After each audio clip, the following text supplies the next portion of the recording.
Halo kawan-kawan semua, kembali lagi bersama saya di channel Investor Logis. Kali ini saya akan coba mempresentasikan eh, sedikit prediksi saya tentang arah pasar saham ke depan. Nah, ada beberapa gejolak variabel yang saya lihat dari sejarah masa lalu di pasar saham kita IHSG. Nah, sejarah ini cukup berpola untuk dapat menentukan arah pasar ke depan. Saya tidak ingin analisa ini benar dan saya berharap analisa saya sendiri salah, tapi faktanya beberapa variabel itu memang muncul pada saat ini. Nah, saya berharap itu salah. Sekali lagi, saya tidak berharap itu benar karena kalau market crash, kita semua juga yang panik gitu ya. Banyak yang panik, nanti banyak yang tarik dana, kacau kan. Nah, ini saya presentasikan. Nah, saya mengambil data dari grafik di Google tentang sejarah IHSG. Kalau kita ketik di Google IHSG, maka akan muncul grafik seperti ini. Lalu kita klik yang tombol maksimal. Nah, di sini ada ini data dari 6 Januari tahun 2000 sampai 2023 ya terakhir ya. 27 Oktober 2023. Nah, kalau kita perhatikan di sini, ini kan ada penurunan yang cukup drastis antara 2008 November 2028 sampai dengan April 2009 ini. Kemudian di IHSG kita ada juga terjadi penurunan yang cukup tajam di tahun 2013 ini. Nah, ini di tahun 2015, panah yang ketiga ini, kemudian 2000. Oh, ini ada satu lagi saya belum lupa buat panahnya. Nah, ini 2018 dan satu lagi 2020. Jadi, dari sejarah IHSG kita dari tahun 2000, mungkin kalau ditarik ke belakang lagi ada tahun 98 ya, itu crash yang paling kacau kawan-kawan. Sepanjang sejarah Indonesia saya rasa crash 98 itu yang paling kacau. Baru setelah itu mungkin 2020. Nah, di sini kalian bisa lihat ada 2008, 2009, kemudian 2013, 2015 dan 2018 dan 2020. Jadi ada 1 2 3 4 5. Ada 5 panah. Tapi saya lupa buat panah di sini ya di 2018. Kalau kita ikutkan lagi sejarah ke belakang 98 berarti ada 6. Ada 6 titik krisis pernah terjadi di IHSG yang penurunannya cukup tajam. Oke. Nah, apa yang menyebabkan titik-titik ini mengalami penurunan yang cukup tajam? Nah, itu yang akan saya bahas dan saya akan coba analisa polanya. Nah, saya pelajari sejarah tahun 98, apa yang menyebabkan krisis tahun 98 itu terjadi, dan saya kumpulkan garis-garis besarnya, maka saya mendapatkan 5 ciri-ciri. Yang pertama itu menurunnya nilai rupiah. Jadi, krisis tahun 98, rupiah itu tiba-tiba anjlok sampai ke 17.000 kalau saya nggak salah. Dari 3.000-an padahal. Kacau semuanya. Jadi, banyak bank terbakar. Nah, ini kalian bisa lihat di gambar ini, Bank BCA dibakar, semuanya kacau, situasi kota tidak aman, banyak penjarahan, pokoknya kacau kali lah. Saya kira ini adalah krisis terkacau di sejarah ekonomi kita. Nah, kita bisa baca di sini, saya kutip dari beberapa informasi di artikel, kawan-kawan. Penyebab krisis moneter 98 di Indonesia salah satunya adalah nilai mata uang yang menurun drastis. Ketahui penyebab lainnya dapat di sini. Penyebab krisis moneter 98 yang paling utama adalah menurunnya nilai mata uang rupiah sehingga kondisi perekonomian tidak terkendalikan oleh pemerintah. Hal ini sebenarnya tidak hanya dialami oleh Indonesia, beberapa negara lain di Asia seperti Thailand dan Korea Selatan juga mengalami krisis ekonomi besar-besaran. Nah, jadi sebetulnya krisis 98 itu nggak dimulai langsung 98, jadi gejalanya itu udah terlihat dari sejak 97. Memang bukan di kita dulu, di Thailand dulu kalau kalian dalami lebih lanjut kisahnya kan, di Thailand dulu.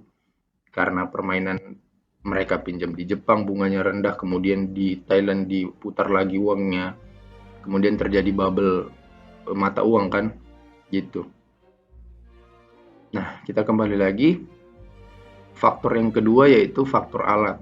Ada kekeringan, ada banjir, ada kebakaran hutan pada saat itu. Jadi beberapa produksi pangan, pertanian terhambat kawan-kawan.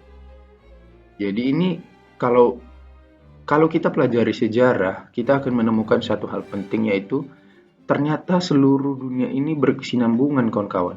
Jadi misalnya ada negara satu sekalipun jauh di ujung Eropa sana mengalami misalnya gagal produksi, bangkrut, itu dampaknya bisa sampai ke Asia loh. Jangan salah. Jadi ketika ada satu negara yang kacau, itu bisa dampaknya sampai ke kita juga, sekalipun jaraknya jauh kali di Eropa sana. Nah, jadi itulah sebabnya mungkin diciptakan satu penguasa untuk mengontrol ekonomi seperti Federal Reserve, The Fed ya kan. Karena ya itu sebetulnya ditentukan siapa pemenang perang kan. Mereka menang perang dunia kedua ya Amerika lah yang menguasai gitu. Nah, yang ketiga ada jumlah utang luar negeri lebih besar daripada cadangan devisa negara. Nah, jadi ketika jumlah utang luar negeri dalam bentuk dolar tentunya lebih besar daripada cadangan devisa negara kita dalam bentuk dolar juga. Maksudnya itu sederhananya ketika cadangan dolar di dalam negeri lebih sedikit daripada utang yang kita pinjam dalam bentuk dolar juga. Nah itu bisa jadi bahaya, alarm bahaya kawan-kawan. Kenapa? Karena seharusnya cadangan devisa itu lebih besar daripada utang luar negeri. Itu yang aman dan nyamannya. Ketimbang lebih besar utang luar negeri daripada cadangan devisa kita gitu. Nah, ciri-ciri yang keempat di tahun 98 ada bentrok politik di internal. Jadi maksud saya tulis di sini adalah ya itu chaos politik di Indonesia. Banyak kan terjadi reformasi. Nah, reformasi itu adalah bentrok politik di internal kita. Jadi dia bukan di eksternal, bukan ada perang geopolitik global gitu, tapi di internal kitanya. Udah krisis ekonomi, memang Asia, tambah lagi ada konflik internal di negara kita pada saat itu. Ya udah, itulah yang menyebabkan makin chaos semuanya. Yang kelima ada kebijakan ekonomi yang ketat. The Fed atau Bank Indonesia naikin suku bunga. Nah, pada saat itu kebijakan ekonomi sangat ketat dibuat The Fed naikin suku bunga beberapa kali dan juga Bank Indonesia naikin suku bunga. Kenapa dinaikkan suku bunga? Ya supaya menjaga nilai rupiah tadi kan. Karena nilainya hancur terus, naik terus dibanding dengan dolar gitu. Jadi ini hal-hal yang sebetulnya ada di sejarah kalau kita telusuri dari dulu-dulu. Apa yang terjadi menggambarkan hari ini, formasinya dan ciri-cirinya hampir sama gitu. Makanya kita bisa mempelajari polanya kalau kita lihat mempelajari sejarahnya juga gitu. Nah, yang kedua ada sejarah krisis ekonomi tahun 2008. Nah, 2008 ini sebetulnya kita itu gak ada kenapa-kenapa juga, gak ada krisis ekonomi, tapi tiba-tiba datanglah kehancuran ekonomi dari Amerika, subprime mortgage itu kan, dimana orang kebanyakan ya yang gak jelas pun profil pekerjaannya, gajinya dari mana, dikasih kredit sama Bank Amerika untuk beli rumah pada saat itu. Karena American Dreams itu kan mimpi bahwa semuanya orang Amerika bakal bisa punya rumah gitu. Nah, tanpa mereka sadari tindakan ini menyebabkan bubble properti. Ketika semua orang tanpa profil yang jelas dapat kredit untuk kredit rumah, dapat pinjaman bank untuk kredit rumah tanpa profil risiko yang jelas, ya terjadi bubble properti, harga properti naik terus. Kemudian suatu saat karena terjadi sedikit krisis karena harga properti udah terlalu mahal, yang si orang-orang profil resikonya nggak jelas tadi nggak bisa lagi bayar kredit di bank, sementara bank menjaminkan juga asuransi pembelian rumah tersebut sama bank asuransi. Ya udah, kacau lah semua. Itulah. Jadi sangat berpengaruh sekali ekonomi Amerika itu terhadap dunia.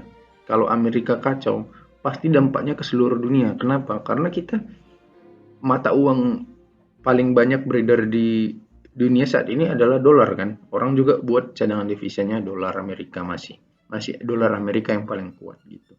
Jadi ketika ada kekacauan ekonomi di Amerika atau kebijakan apapun itu tentang ekonomi, pasti berdampak sama seluruh dunia gitu. Nah, yang kedua adalah harga minyak dunia turun di bawah $100. Nah, pada saat itu harga minyak dunia turun di bawah $100. Jadi ini berdampak juga sama ekspor negara-negara berkembang yang cenderung mengandalkan komoditas gitu. Nah, yang ketiga juga harga komoditas turun. Nah, ini sangat berdampak tentunya pada ekonomi kita. Kenapa? Karena kita ini negara yang nilai ekspornya itu lebih banyak mengekspor barang komoditas, barang mentah lah, komoditas dengan kayak batu bara, minyak kelapa sawit gitu.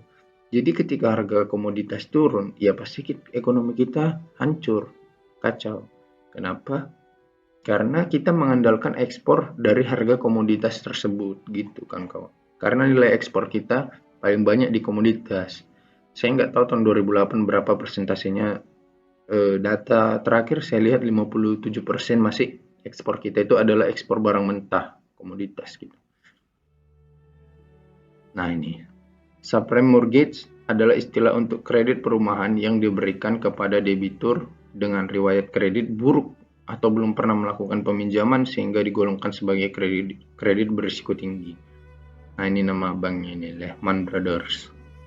Penyaluran subprime mortgage di Amerika Serikat mengalami peningkatan pesat sebesar 200 miliar US dollar pada 2002 hingga 500 miliar US dollar di tahun 2005. Meskipun pemicu utamanya terjadi krisis moneter 2008 adalah subprime mortgage, namun sebenarnya jumlahnya relatif kecil dibandingkan seluruh kerugian yang akhirnya dialami perekonomian negara. Kerugian besar yang terjadi dalam krisis ekonomi ini sebenarnya terjadi karena praktik pengemasan subprime mortgage tersebut ke dalam bentuk sekuritas lain dan diperdagangkan secara global.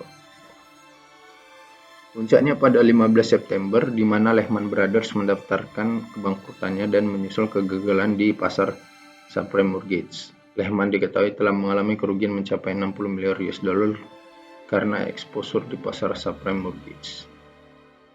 Nah, akibatnya, hal tersebut membuat pasar finansial dunia dilanda kepanikan dan indeks Dow Jones ditutup merosot hingga 504,48 poin. Nah, satu hal yang perlu kalian catat juga kawan-kawan, ketika situasi kacau, pasti harga emas itu naik. Karena dia aset safe haven kan. Sementara emas sebagai aset safe haven langsung meningkat 787 US dollar per ounce gitu. Ketika harga minyak dunia turun, dunia kacau, emas naik. Karena aset safe haven tadi kan. Nah, selanjutnya kita mempelajari sejarah 2013, krisis tahun 2013. Ciri-cirinya: 1. Nilai rupiah anjlok sama lagi. 2. Peningkatan suku bunga dari BI sama lagi. 3. Dana investor asing keluar dari ISG akibat kebijakan The Fed. Jadi, nilai rupiah anjlok, peningkatan suku bunga dari BI seperti biasa. Nah, dia polanya selalu sama kawan-kawan. Ketika nilai rupiah anjlok, pasti Bank Indonesia naikin suku bunga. Supaya apa? Supaya rupiah itu ditarik lagi ke BI, maka menstabilkan nilai rupiah. Itu tujuannya kan. Nah, dana investor asing keluar dari ISG akibat kebijakan The Fed. Jadi ada kebijakan The Fed pada saat itu yang membuat investor asing menarik dananya dari pasar modal Indonesia sehingga membuat ISG kacau gitu. Nah, ini. Jadi 2013 itu kita mengalami krisis mata uang. Sejak Juni 2013, nilai tukar rupiah cenderung melemah. Hal yang sama juga dialami oleh mata uang beberapa negara emerging market, negara berkembang yang sedang mengalami pertumbuhan ekonomi dengan cepat. Lainnya selama Juni Agustus 2013, nilai tukar lira Turki jatuh sebesar 10%, nilai tukar rupiah India jatuh sebesar 20%, dan nilai tukar rupiah serta rial Brasil jatuh sekitar 15%. Tren melemahnya nilai tukar mata uang beberapa negara emerging market selama Juni sampai Agustus 2013 bisa dilihat dalam grafik. Oke. Jadi bukan kita aja yang jatuh, Turki juga, India juga, sama Brasil juga. Nah, sejarah 2015, krisis ekonomi tahun 2015, ciri-cirinya sama lagi, harga komoditas jatuh, ekonomi global lesu. Nah, di sini ada variabel baru, yakni ekonomi Tiongkok melambat. Kalian perhatikan ini 2014. 2015. Semenjak 2014, presiden kita itu Pak Jokowi. Jadi kita tahu Pak Jokowi ini sangat partnership sekali dengan Tiongkok dalam hal ekonomi. Jadi ketika ekonomi Tiongkok melambat, itu akan sangat berpengaruh juga sama ekonomi kita gitu. Nah, yang keempat adalah The Fed naikin suku bunga seperti biasa lagi kan. Nah ini, ekonomi Indonesia tahun 2019 gagal mencapai target. Kementerian Keuangan Indonesia mengeluarkan pernyataan pada hari Minggu yang menyatakan bahwa Indonesia gagal memenuhi sebagian besar target ekonomi yang ditetapkan dalam Anggaran Pendapatan dan Belanja Negara Perubahan 2015. Alasan utama dari lemahnya kinerja adalah harga komoditi yang rendah. Nah, inilah salah satu kelemahan negara kita. Ketika harga komoditi rendah, cenderung ekonomi kita itu lesu. Kenapa? Karena kita bergantung sekali dengan komoditas. Dalam hal ini ekspor kita. Banyak sekali persentase ekspor kita itu dalam bentuk komoditi. Jadi itu yang membuat ketika harga komoditi global, kan harga komoditi ini yang nentuin dari pasar global gitu kan kawan. Misalnya sawit, harga satuan globalnya itu kan dari Malaysia. Batu bara Newcastle. Nah, jadi kita ketika harga komoditi itu rendah, ekonomi kita lesu, turun gitu. Itu bahayanya kalau suatu negara terlalu bergantung sama ekspor komoditasnya gitu. Pertumbuhan ekonomi global yang lesu, perlambatan ekonomi Republik Rakyat Tiongkok, dan arus keluar modal yang dipicu oleh pengetatan kebijakan moneter Federal Reserve Amerika Serikat. Nah, lagi-lagi kebijakan moneter The Fed mempengaruhi sekali kan. Krisis tahun 2018, ciri-ciri. Krisis di Venezuela, Turki, dan Argentina, The Fed naikin suku bunga sampai 4 kali, harga komoditas turun. Nah, ini kalian catat, The Fed naikin suku bunga sampai 4 kali, karena ini akan sangat berpola, kawan-kawan. Nah, ini 2018, Indonesia telah mampu bertumbuh saat krisis 2018. Oke, ini saya ambil dari Bank Indonesia ya, artikel Bank Indonesia. Bank Indonesia mengungkapkan kemampuan Indonesia dalam bertahan dari kondisi global 2018 dengan masih mengalami pertumbuhan yang stabil patut disyukuri. Gubernur BI Peri Warjio mengatakan stabilitas kondisi ekonomi Indonesia terjadi di tengah banyaknya negara yang mengalami krisis keuangan seperti Argentina, Venezuela, dan Turki. Menurut dia, kondisi ekonomi pada 2018 memang sangat tidak ramah karena The Fed menaikkan suku bunga hingga 4 kali, melampaui ekspektasi pasar yang memperkirakan kenaikan suku bunga hanya 2 kali. Nah, ini 2020 yang baru-baru saja kita lalui, ciri-cirinya ya jelas pandemi COVID-19 akibatnya. Ekonomi hancur karena kebijakan lockdown, perputaran ekonomi macet, semuanya macet lah pokoknya karena lockdown ini. Nilai rupiah hancur sampai ke 16.300 gitu. Nah, ini kalau kalian masih ingat kita harus pakai masker terus ya. Sampai kapan harus pakai masker? Nah, jadi saya membuat kesimpulan beberapa pola yang berulang sehingga kita bisa mencirikan dan memeriksa apakah tahun ini ada ciri-ciri tersebut.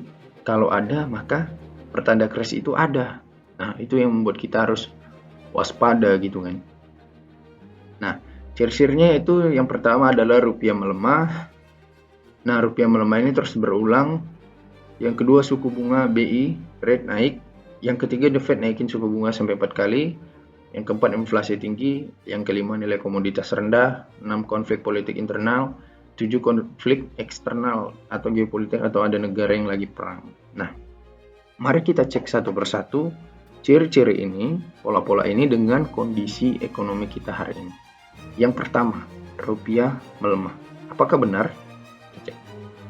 Nah, sejak sekitar bulan Juni atau Juli tahun 2023 kemarin, rupiah sempat menguat, kemudian sampai hari ini dia terus menanjak naik. Ini kalian bisa lihat grafiknya, kalian bisa lihat cek sendiri. Sampai per 27 Oktober nilai tukar dolar ke rupiah mencapai 15.897. Nah, inilah salah satu ciri-ciri yang saya anggap benar. Kenapa? Karena dia nanjak terus kawan-kawan, naik terus, makin melemah terus nilai rupiah terhadap dolar gitu. Nah, yang kedua, tadi ciri-cirinya suku bunga BI rate naik. Kalian baru baca berita dan terbaru adalah kita tahu bahwa Bank Indonesia secara resmi menaikkan suku bunga acuan sebesar 25 basis poin menjadi 6%. Jadi suku bunga BI rate jadi 6% dari sebelumnya 5,75% sejak Januari 2023. Oke. Berarti ciri yang pertama bisa benar dan ciri yang kedua juga benar. Yang ketiga, The Fed naikin suku bunga sampai 4 kali. Nah, ini adalah catatan dari perkembangan suku bunga The Fed. Nah, ini bisa kalian perhatikan sejak 1 Februari 2023 The Fed pertama kali menaikkan suku bunga dari yang sebelumnya 4,25 menjadi 4,5 sampai 4,75%.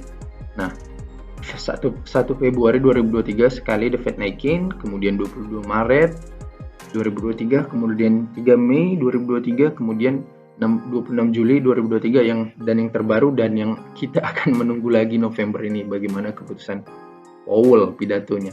Apakah The Fed akan kembali menaikkan suku bunga atau tetap bertahan? Nah, berarti ciri yang ketiga kita benarkan ya. Yang keempat, inflasi yang tinggi kawan-kawan.